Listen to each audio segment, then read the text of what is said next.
G'day people, Anthony, 4x4 Diesel. We're going to do a quick video on a few things, including how to deal with a flat tyre or damaged tyre on an outback trip, because that's what we're on and that's what we've got. But before we do, it's that time again where I just need to let everybody know you need to watch all the videos. Don't watch 1, 2 or 3 and then say, hey, this is Anthony's tech hotline, and try and ring me or send text messages when we're closed. So I'll give you an idea right now. What is it, about the 20-something of July? I don't know, 27th, yeah. Right? I've been away on a trip, just so you know, this time. I've been away since, I don't know, something with a 2 in front of me, about the 20th of June or something as well on a trip. And I'll be back sometime in August. So what you should really do, if you need any parts kits, sit tight so you don't end up with those reman injectors and all the crap in a kit that you don't need, paying more for it somewhere else, getting things you don't need and not including everything you do. And of course, you wouldn't be in the VIP group with all that awesome information and customer service you get, including from all the other members, you know, thousands of members just like yourself, right? So stick around, sit tight until August. In this video I'll give you a bit more information about the suspension as well, that we're flying along at the moment. It's about 8 o'clock in the morning, we left at 7. It's a really good dust-free, smooth drive when you get the job done early. So we're on the Gibb River Road, I don't know if I said that, which is in Western Australia, for those people that don't know. We know we've got a lot of overseas viewers. So yeah, that announcement for everybody. So when I come into phone service, bing, bing, bing, bing, bing, bing, bing, and there's all these, the work phone's got all these text messages, and what happens is at some point during the day, once a day, twice a day, they get the standard automated response, because I'm not even reading the messages. This is why you need to use our Facebook groups. We've got a whole heap of groups, Facebook pages and groups. The community's there. You can ask the questions if you're too lazy to watch the videos, because it's all in the videos. You can keep watching videos, you can search the videos, you can search the posts, or you can, if you insist, you can ask the question in one of the groups.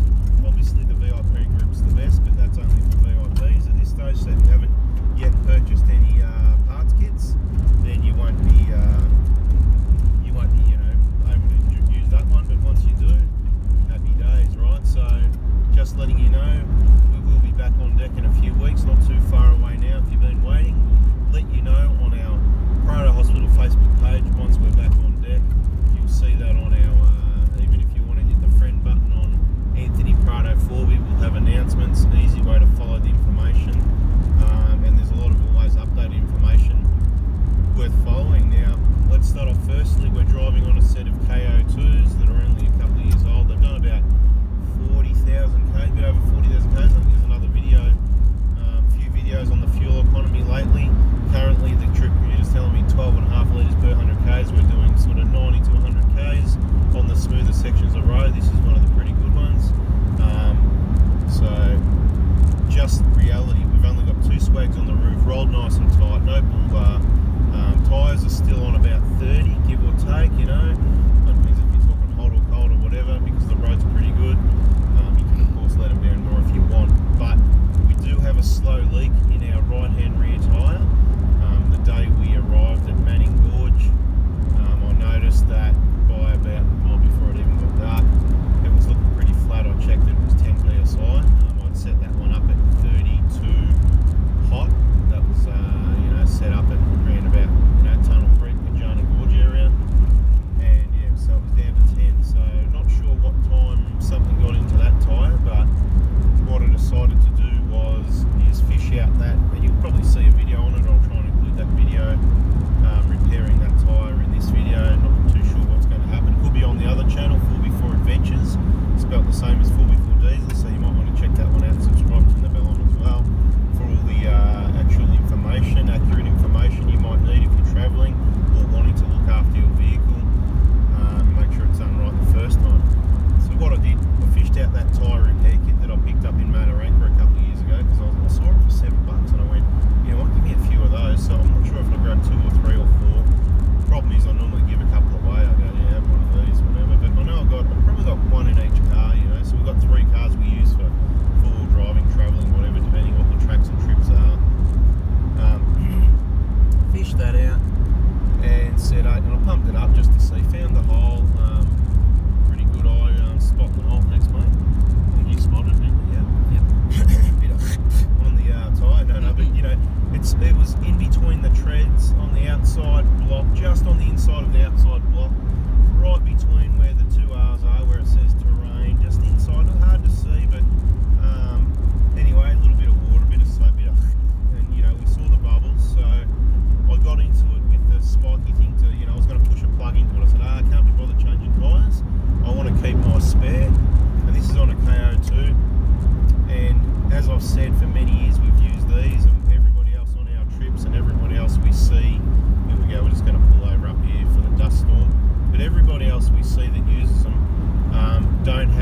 much trouble at all whatsoever, if you know what I mean. So, but then the odd tyre on the other stuff.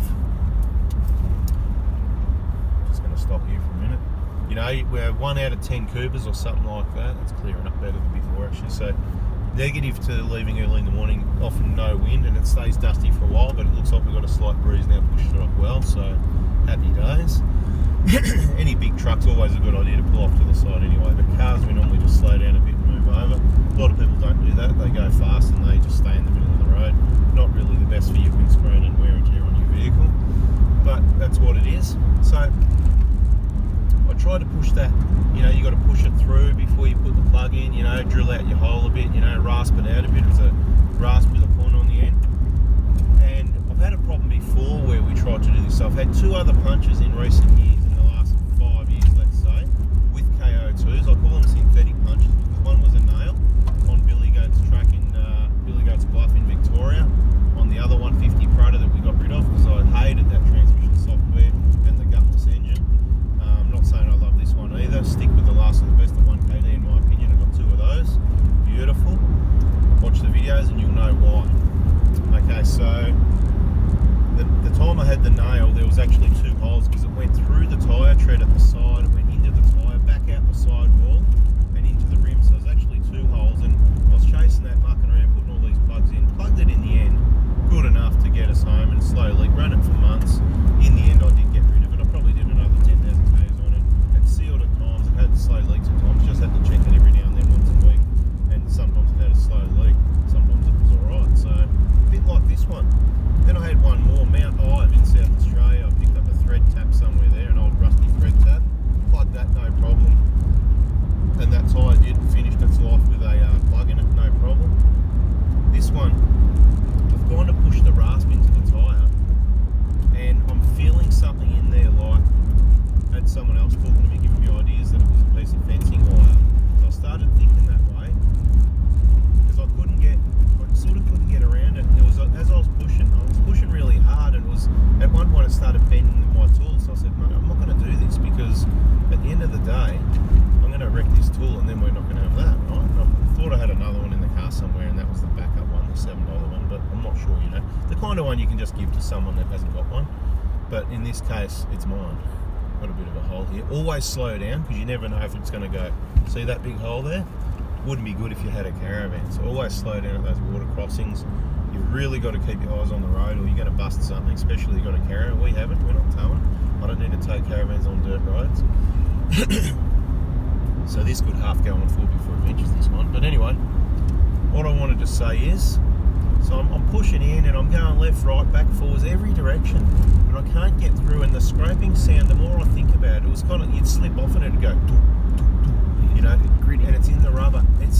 That's right, it felt more like a piece of that blue metal, you know what I mean? A bit of bluestone in there. Yeah. So I reckon we've just been super unlucky, and officially this is my first true official puncture on my car, on a Ko2, like a genuine, legit, natural puncture, not a synthetic one by a thread tap or a nail from a ram set, which is what was on Billy Goat's, you know, from the tradie utes going, they're dropping all their nails on the track.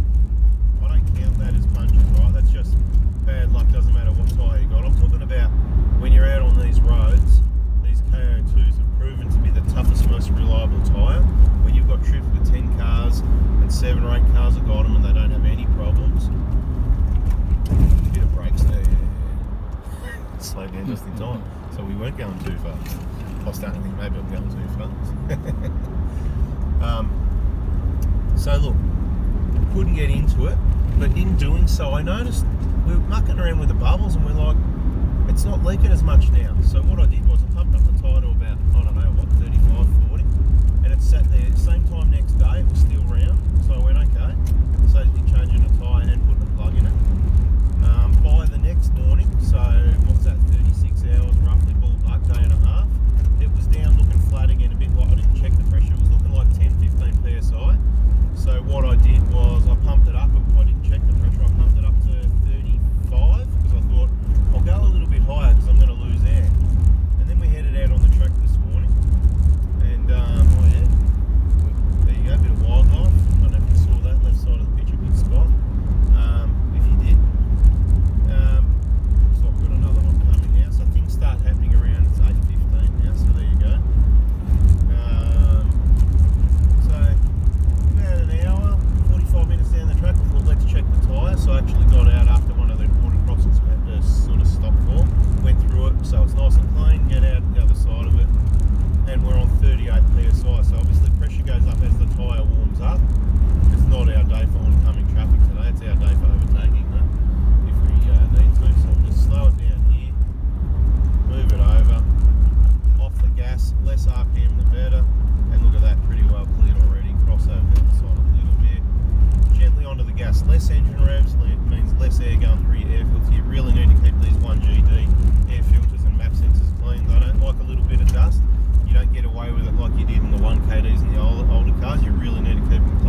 seen a lot of other cars, everything else.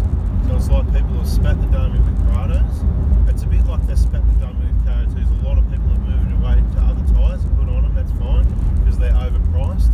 But I might be changing my little opinion on Ko2s after having what turns out to be might be a stone. The last time I checked we're on 38 PSI. I'm expecting it to be going down slowly now. So probably another, I don't know, half an hour after a water crossing. We're going to get up here to the Durack crossing soon, probably after that, because it's always entertaining to stop and watch a few people go in there. Might get a bit of video of that. It'll be on Full Before Adventures. A little bit of track reports along here, which at the moment, in my opinion, overall, to keep it simple, is pretty good. And we'll let you know what we do with that tyre. What my plan is at the moment, once we get out to Kununurra, go and see a tyre shop. Hopefully they're not too busy and they've got time to pop the tyre off the rim for us. And we want to find that stone that's poking out the other side on the inside of the tyre. If we do, before we pull it out, we'll have a look at the angle and try and work out which way the stone's gone, which I'm going to assume is if you're accelerating, it's pushed into the tyre as it's gripped up on the tread. That's what happens. That's why you've got to have your centre diff lock on. Tyres down a bit, but not too bad. Tyres in really good condition with deep tread, where these are probably they're not half worn, but they're getting close. They're starting to look like they're down to, I don't know, maybe 7 mil or something like that. So you've got less rubber there compared to the new ones, especially how the new ones used to be. So that's my talk on tyres. But once we work that out, then hopefully they've got the plug patch type.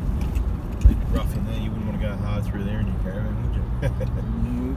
Hopefully they've got the plug, the plug proper, the legal, not illegal plug patch ones. I think these normal plug things we put in I don't think they're legal, that's what people say, but they work really well. So in my opinion, if it's done by someone that's trained to do so or got common sense, common sense, uncommon knowledge, common sense, then yeah, I believe they're awesome. It's only 30, 40, 50 PSI, whatever you're running.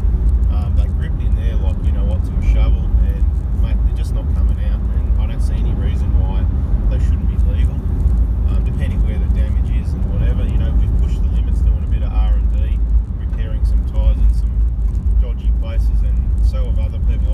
People I know, they've put whole bunches of those plugs in there, and it stays in there and does the job. So I'm not recommending people go ahead and put 20 plugs in the side wall of a tyre, but sometimes you've got to do what you've got to do. So it's worth carrying a bunch of plugs, because if you've only got one spare, or even if you've got two and you're in remote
spare brackets for those reservoirs. We'll get them modified for extra strength. Maybe they're not up to the job sort of thing, so just beware of that. But yeah, no leaks or any issues like that. They're still working fine. I would recommend sticking with the non-adjustable types, and if you get the monotubes and you're on stuff like this, I'd recommend those Ko2 shock guards for the rear. If you really want maximum protection and you're always heavy, then twin tubes at the rear are still the go. So this has been quite a long, hopefully really informative video on a lot of different aspects. Bit of an update so you know where we're at. Like I said, we'll be back on deck sometime in August. I just haven't decided when yet, because I don't know when we're going to be back. I have got, obviously everyone else is there, so it is always possible for parts pickup if you're local, but not at the moment. We're in no phone service, so I'd probably say at the start of August, if you're in a position that you're getting desperate for parts, and I'm not inviting you to do this, but if you're so desperate and you're within a distance that you'd want to pick up parts, once we're into August I can probably arrange that. So send those text messages, let's say Monday to Wednesday for the first couple of weeks in August, just to say, and then I can let you know where we're at, you know what I mean? But if I don't reply, there's a lot of messages, I can miss stuff. Sometimes I've got red dots open up where I've got phone service, and that clears the red dots, and then there's not enough service. I can't even get a text message out. Therefore, the red dot notification's gone, and you haven't been responded to, which is why. Please go to the Pro2 Hospital Facebook page, press follow, like, and all that stuff, and similar thing on our YouTube channels. Turn the bell on, all that sort of stuff. Hit the like button, watch the videos, stick around to the end for all the info. We'll slow down a bit for this one. It's mainly just sand and dust. So where you have a problem here is, depends if anyone else slows down, depending how much wind there is. So I'm off the gas, 1,000 revs, and it's pretty clear, and we can see where I kind of move over. So you've got to watch the dust. You don't want to drive in the dust. Some people do that. Besides filling up your air filter and everything else, you can't see where you're going. If someone stops quickly, or you just haven't got the best vision through the dust, and you get a bit of sunlight and all that, but you're going to run into someone. It's going to be catastrophic, and you cannot cross through the dust to the other side of the road unless you know there's nothing coming the other way. Mate, no problem driving on the other side of the road if you want. I do it all the time. I love it. No problem. Mate, middle's ideal if the road's good. Ideally there should be 3 tracks. There should be the middle track and the 2 side tracks, because that way you're down the middle, gives you more room to move, that sort of thing, and you can take the side track if there's oncoming. Now see here we're coming up to the Wyndham split, so for us we're not going up Columbaroo or Mitchell Falls on this trip. We're up there not long ago, awesome. Probably go up there some other time, but at this point we're going to hang the righty tighty and head towards Kununurra, and bada bing, bada boom. There's already some cars that have headed up this way recently, so what we'll do once we get up near their dust, we'll stop and have a toilet stop, have a drink, get an apple out or something. It's apple a day keeps the doctor away. You want to keep the doctor away when you're out here because there's no hospitals. You might want to look after yourself, make sure you got your exercise regime up to date, and eating healthy food, you know, let food be thy medicine, I think somebody said. So there ain't a lot of medicine in here. There's no pharmacy, there's no hospital. Even if you've got a sat phone, you can ring someone. It's going to be a long time before you get help. Good luck to you. What else is, you know, you need to know about what to do with snake bites. You need to know all these things. You can Google all that. There's a few different opinions on that sort of thing as well. But the main thing to remember is the venom can't spread if you're staying still. So don't move, basically. That's the long and short of it. Stay still. Don't move. And then you want to get to find out wherever you can get some, I mean, you know, I don't know, the flying doctor service ain't landing on this road, you know what I mean? So they'd probably, I don't know if they'd send a chopper. To be honest, I don't know, because I don't see it happening to anyone to have an experience with it. Just like I don't see any punches on any BFGs. I've never seen any other puncher on any, out of all the cars, out of the, you know, 10, 15, 20 years, whatever, all the years, 50 years BFGs, I've never been on a trip and actually ever seen a BFG have any sort of puncher. The only ones I know about is my 3 now. 2 of them synthetic, and one could be natural, to be confirmed, but I believe there's a bit of shaly stone, some sharp bit of rock in there, very small. Probably I'm going to say it's going to be about 5-6 mil wide, like a blade, is my guess. I can't see anything on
been for you and me and whatever when this one comes out, but it just gives you opportunity to watch one of the videos that's already there that you didn't have time to watch whatever other day it was. And hopefully once you get started, you get into it, you watch a few.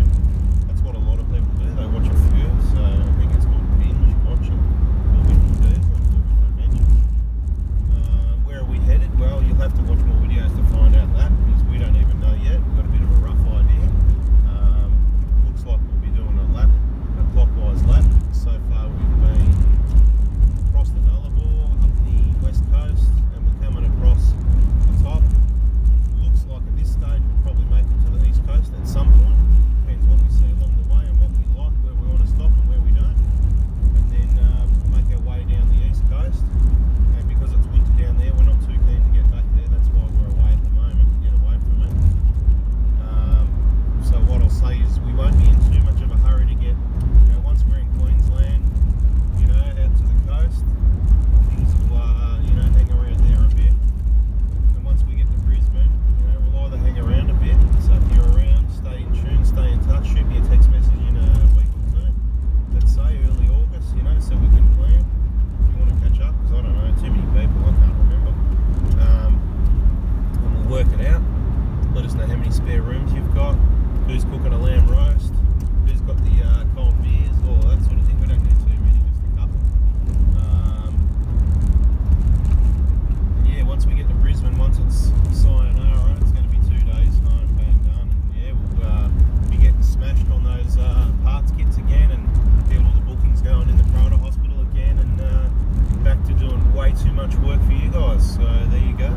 Get a bit of dusty, you'll go a bit further. Anyway, we'll wrap that one up. Hope you got something out of that.